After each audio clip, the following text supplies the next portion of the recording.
बाकी सारा सेम है। इस तो बाद अगे है एक प्रॉब्लम कीता सी, ये आपां ग्रेविटेशन च भी पढ़िया होया है।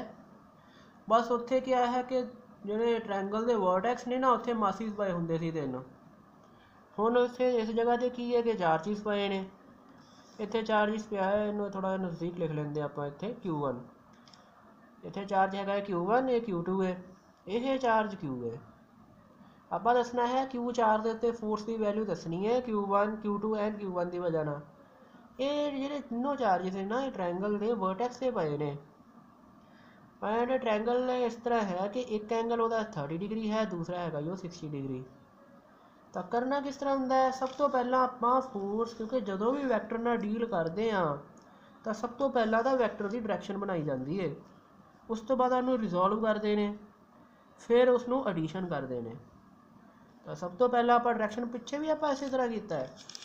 ਵੈਸੇ ਮੈਂ ਤੁਹਾਨੂੰ ਦਿਖਾ ਦਿੰਦਾ ਹੈ, ਜਿਹੜਾ ਬੇਸਿਕਲੀ ਆਪਾਂ ਪਹਿਲਾ ਸਵਾਲ ਹੀ ਕੀਤਾ ਹੈ ਨਾ ਸੋਲਵ, ਉੱਥੇ ਵੀ ਆਪਾਂ ਇਹੀ ਪ੍ਰੋਸੈਸ ਫੋਲੋ ਕਰ ਰਹੇ ਹਾਂ ਕਿ ਪਹਿਲਾਂ ਡਾਇਰੈਕਸ਼ਨ ਬਣਾ ਰਹੇ ਹਾਂ। ਤਾਂ ਇਹਦੀ ਵਜ੍ਹਾ ਨਾਲ ਇਹਦੇ 'ਤੇ ਫੋਰਸ ਦੀ ਡਾਇਰੈਕਸ਼ਨ ਆਪਾਂ ਇਸ ਤਰ੍ਹਾਂ ਬਣਾਈ ਤਾਂ ਤੇ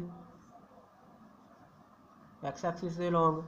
ਮੰਨ ਲਓ ਆਪਾਂ ਫੋਰਸ 6 ਕੂਲਮ ਚਾਰਜ ਸੇ ਕੱਢ ਰਹੇ ਹਾਂ, ਤਾਂ 6 ਤੇ ਚਾਰਜ ਕੇ ਕੱਢ ਰਹੇ ਹਾਂ, ਤਾਂ 6 ਤੇ ਜਿਹੜੀ ਫੋਰਸ ਹੋਏਗੀ ਇਹਦੀ ਵਜ੍ਹਾ ਨਾਲ ਉਹ ਰਾਈਟ ਸਾਈਡ ਹੋਏਗੀ। ਇਸ ਤਰ੍ਹਾਂ ਫੋਰਸ ਦੀ ਡਾਇਰੈਕਸ਼ਨ ਨਿਕਲ ਗਈ। ਡਾਇਰੈਕਸ਼ਨ ਤੋਂ ਬਾਅਦ ਆਪਾਂ ਇਸ ਨੂੰ ਰਿਜ਼ੋਲਵ ਕਰਨਾ ਹੈ। ਤਾਂ ਰਿਜ਼ੋਲਵ ਕਰਨ ਦੀ ਲੋੜ ਨਹੀਂ ਪਈ, ਕਿਉਂਕਿ ਆਲਰੇਡੀ एक्स एक्सिस ਦੇ ਲੌਂਗ ਹੈ। ਰਿਜ਼ੋਲਵ ਕਰਨ ਦਾ ਮਤਲਬ ਤਾਂ ਹੁੰਦਾ ਨਾ ਕਿ एक्स ਤੇ वाई ਦੇ ਲੌਂਗ ਕੰਪੋਨੈਂਟ ਕੱਢਣੇ, ਇਹ ਤਾਂ ਆਲਰੇਡੀ एक्स ਦੇ ਲੌਂਗ ਲੋੜ ਹੀ ਨਹੀਂ ਪਈ। ਐਂਡ ਐਡੀਸ਼ਨ ਕਰਨ ਦੀ ਲੋੜ ਵੀ ਨਹੀਂ ਹੈਗੀ, ਕਿਉਂਕਿ ਇਕੱਲੀ ਫੋਰਸ ਹੀ ਹੈ, ਕੋਈ ਹੋਰ ਫੋਰਸ ਤਾਂ ਇਹਦੇ 'ਤੇ ਲੱਗ ਨਹੀਂ ਰਹੀ। ਇਸ ਕਰਕੇ ਇਹਦੀ ਵੈਲਿਊ ਆਪਾਂ ਐਫ ਦੀ ਵੈਲਿਊ ਇੱਥੇ ਕੱਢ ਲਈ ਸੀ, ਕੈਲਕੂਲੇਟ ਕਰ ਲਈ ਸੀ, ਐਫ ਦੀ ਵੈਲਿਊ ਇੰਨੀ ਆ ਗਈ ਹੈ। And forces are equal and opposite ਹੁੰਦੀਆਂ ਨੇ। ਇਹ ਤੁਹਾਨੂੰ ਇੱਥੇ ਲਿਖਵਾ ਰੱਖਿਆ ਹੈ ਤੁਹਾਡੀ ਕਾਪੀ ਦੇ ਅੰਦਰ, ਪ੍ਰੋਪਰਟੀਜ਼ ਫੋਰਸਿਸ ਦੀ, ਜਿਹੜੇ ਇਕੁਅਲ ਐਂਡ ਓਪੋਜ਼ਿਟ ਹੁੰਦੀਆਂ ਨੇ। ਐਂਡ ਇਸ ਕਰਕੇ ਅਗਰ ਇਹ ਵਾਲਾ ਇੱਥੇ ਨਹੀਂ ਲਗਾਏਗਾ ਤਾਂ ਇਹ ਵੀ ਇਹਦੇ 'ਤੇ ਸੇਮ ਹੀ ਲਗਾਏਗਾ, ਬਸ ਡਾਇਰੈਕਸ਼ਨ ਓਪੋਜ਼ਿਟ ਹੈ। ਹੁਣ ਇਸ ਜਗ੍ਹਾ ਦੇ ਉੱਤੇ ਆਪਾਂ ਸਭ ਤੋਂ ਪਹਿਲਾਂ ਫੋਰਸ ਦੀ ਡਾਇਰੈਕਸ਼ਨ ਅਗਰ ਬਣਾਈਏ ਤਾਂ Q1 ਦੀ ਵਜ੍ਹਾ ਨਾਲ ਤਿੰਨੇ ਚਾਰਜਿਸ ਪੋਜ਼ਿਟਿਵ ਨੇ।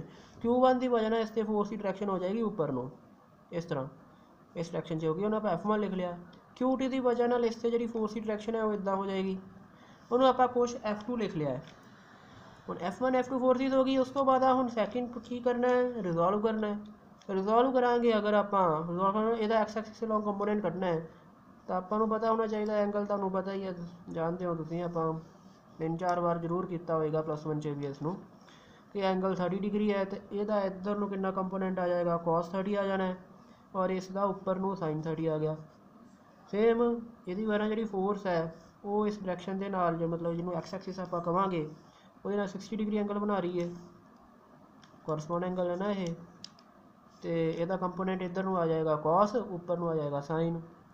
ਹੁਣ F1 ਐਂਡ F2 ਨੂੰ ਲਿਖ ਲਿਆ कि F1 फोर्स की है, F1 cos से F1 sin। F1 cos है आई कैप, क्योंकि एक्स एक्सिस से लॉन्ग सी, एंड F1 sin ਉਹਦੇ ਨਾਲ जी कैप लिख देना क्योंकि वाई एक्सिस से लॉन्ग है। सिमिलरली F2 ਨੂੰ भी लिख लिया ਆਪਾਂ इसी तरह, that is F2 cos 60 minus i cap, तो F2 sin 60 माइनस, क्योंकि माइनस एक्स एक्सिस से लॉन्ग है इस करके माइनस आ गया। तो कटनी तो आप रिजल्टेंट फोर्स है ना, नेट फोर्स है। नेट फोर्स मतलब दोनों फोर्सिस का एडिशन कर देना है। This is the triangle law. Number of forces लग रही हैं तो रिजल्टेंट फोर्स की होएगी? दोनों फोर्सेस का वैक्टर सम। तो दोनों ऐड करके तीसरी फोर्स आप कैलकुलेट कर ली। F1 F2 की वैल्यू बस इतने भर देनी है। तो जिमें F1 F2 की वैल्यू भरी है, ये सारा जो लिखा जाएगा नीचे वो इतना आ जाएगा ये। और फिर आई कैप वाले जो कंपोनेंट ने उन्होंने इकट्ठे कर लेना है, जे कैप वालों अलग तो इकट्ठे कर लेना है। जिदा आई कैप वाला इतने लिखा cos 30 आ गया, ये जो माइनस साइन है अगे आ जाना है, इतने आ जाएगा है माइनस साइन, इस करके इतने माइनस F2 cos 60 और बाहर I cap and same J cap, इतना दोनों चो कॉमन लिया तो अपने को इन्ना रिजल्ट आ जाएगा। अगे तुहानू पता है तुसी F1 आ जो cos 30 है, sin 60 है, इन्हों दी वैल्यूज़ नू तुसी पुट कर सकते हो, तुहानू आउंदियां होणियां ये वैल्यूज़, और पुट करने तो बाद आंसर आ जाएगा। F1 भी आप जानते हैं। हुण F1 कितना होएगा अगर आप लिखिए? F1 की आप की वैल्यू भरनी है, क्योंकि F1 की है, F1 फोर्स है स्टार के उत्ते ए चार की वजह नाल, इन्हां दे विच दी दूरी लिख रखी है B। तो आपको पता है फोर्स का फॉर्मूला क्या है? के Q divided by this distance square.